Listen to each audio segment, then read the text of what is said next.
যখন আমরা তমলুক থাকতাম তো তখন ওইখানে একটা রেস্টুরেন্ট আমরা প্রায়শই যেতাম। রেস্টুরেন্টের নাম ছিল চিকাগো পিৎজা।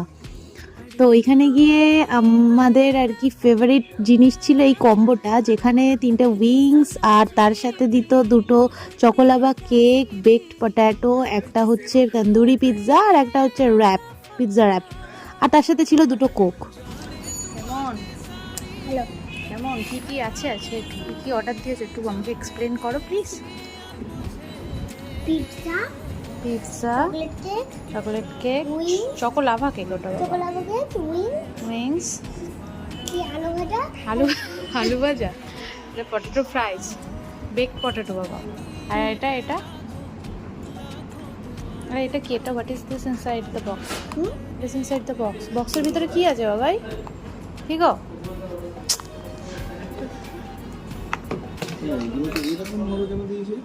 ওগুলো তো সেই কৌটো মতো থাকে তো। ডিপ এরকম কেন? ডিপ ডিপ সাদা বাক্সে ডিপ কেন? ডিপ তো এতে দেয় না এরকম ভাবে, জিজ্ঞাসা করবো ডিপটা এই বাক্সে কেন দিয়েছে। আর আছে 2টো কোক। ও খাওয়া স্টার্ট।